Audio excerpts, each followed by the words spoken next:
Five Love Language atau bahasa cinta.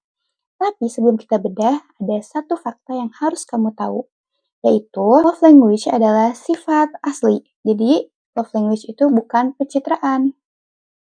Nah, love language adalah cerminan dari sifat asli atau karakter bawaan seseorang secara konsisten. Nih, kalau contohnya itu kayak kalau kamu punya pasangan. Nah, ke pasangan kamu tuh kayak kelihatan act of service banget. Suka peka bantuin ini, itu. Tapi kalau di rumah atau ke orang lain, dia itu kayak super cuek dan males. Nah, itu artinya love language asli dia itu bukan act of service. Itu mah namanya kayak pencitraan. Jadi biar kelihatan bagus aja depan pasangan. Nah, bahasa cinta yang asli itu sifatnya natural, tulus, dan bakal otomatis keluar ke siapa aja karena udah jadi bagian dari karakternya. Contoh gampangnya gini deh, kalau ada orang yang ke pasangannya kelihatannya act of service banget, suka bantuin ini itu, tapi kalau di rumah atau ke orang lain, dia tuh super cuek dan males. Itu artinya love language asli dia itu bukan act of service. Ya itu mah namanya cuman pengen kelihatan bagus aja atau cari muka depan pasangannya. Bahasa cinta yang asli itu sifatnya natural, tulus, dan bakal otomatis keluar ke siapa aja, karena udah bagian dari karakternya. Nah, biar kamu gak gampang ketipu sama yang pura-pura, yuk kita rincikan kelima jenisnya. Yang pertama itu ada word of affirmation. Nah, bagi tipe ini, kata-kata itu punya kekuatan yang magic, pujian yang tulus, ucapan terima kasih yang tulus, atau kalimat sederhana kayak, aku bangga deh sama kamu. Nah, itu yang bikin tangki cinta mereka langsung penuh. Yang kedua ada act of service atau tindakan nyata. Nah, prinsip hidup mereka itu kayak talk less, do more. Yaitu mereka nggak butuh gombalan lisan atau janji manis. Mereka merasa sangat dicintai saat kamu punya inisiatif tinggi buat bantuin hal-hal kecil.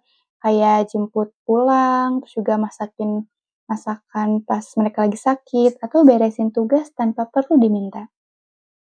Yang ketiga itu ada receiving gift atau penerima hadiah. Nah, di sini tuh bukan cuma soal materi ya, tapi tentang makna dan perhatian di balik pemberiannya. Kayak dibawain oleh-oleh, terus juga ada dikasih tiba-tiba sebulan sekali dikasih bunga gitu. Nah, di situ tuh mereka tuh ngebuktiin kalau kamu selalu ingat mereka bahkan saat sedang jauh. Terus yang keempat ada quality time atau waktu berkualitas. Nah, fokus penuh tanpa distraksi adalah segalanya. Nah, di sini itu misalnya kalau kamu tuh lagi ngedate nih. Nah, kalian tuh pasti menghabiskan waktunya dengan deep talk atau jalan-jalan sore, ya pokoknya tanpa melibatkan HP gitu. Jadi, gak yang sibuk masing-masing. Yang kelima ada physical touch. Nah, hubungan yang menenangkan lewat kedekatan fisik yang aman dan sopan. Seperti genggaman tangan, terus juga ada pelukan hangat, atau sekedar duduk bersampingan. Nah, hal yang menarik adalah setiap generasi itu punya kecenderungan karakter bahasa cinta yang beda banget nih, karena dipengaruhi oleh era tempat mereka tumbuh. Nah, yang pertama itu ada baby boomers. Nah, generasi ini tuh kayak kakek nenek kita. Nah, love language mereka itu rata-rata itu word of affirmation dan act of service. Mereka itu jarang bilang I love you, tapi cinta mereka itu dibuktikan oleh tindakan nyata lewat pemenuhan kebutuhan hidup tuh dibarengin dengan doa-doa dan lain-lain. Terus juga ada generasi X. Nah, rata-rata generasi ini itu love language-nya itu act of service dan quality time. Karena generasi ini tumbuh di era transisi teknologi yang terkenal oleh pekerja keras, dan juga bentuk bahasa cinta asli mereka itu tentang stabilitas keuangan, tapi di sisi lain mereka juga ingin meluangkan waktu bersama keluarga, kayak quality time mungkin seminggu sekali atau sebulan sekali deh. Nah, terus juga ada generasi milenial. Nah, rata-rata generasi milenial itu love language-nya itu word of affirmation. Nah, bisa dibilang ini tuh si paling butuh validasi. Di era awal internet, mereka itu sangat menambahkan apresiasi verbal, pujian atas pencapaian kerja mereka. Dan juga mereka itu ingin healing dengan pasangannya. Terus juga ada Gen Z.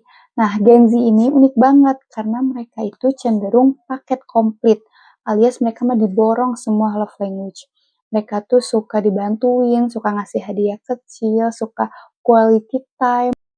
Terakhir itu ada generasi alpha. Nah, generasi ini tuh cenderung receiving gift dan quality time. Nah, adik-adik atau anak-anak bontot ini ya cenderung kuat pada pemberian hadiah, terutama yang sifatnya kayak teknologi atau mainan edukatif. Nah, ini ada ayat mengenai love language, yaitu surat Ar-Rum ayat 21. Dalam ilmu komunikasi, memahami perbedaan karakter ini bukan buat kubu-kubuan, tapi biar kita bisa memahami kebaikan dan perhatian dengan cara yang tepat sesuai dengan tingkat pemikiran dan latar belakang mereka. Jadi nggak ada lagi tuh cerita atau salah paham atau merasa gak disayang, cuman karena beda cara mengekspresikannya. Nah, kalau kamu sendiri, jujur nih masuk generasi yang mana?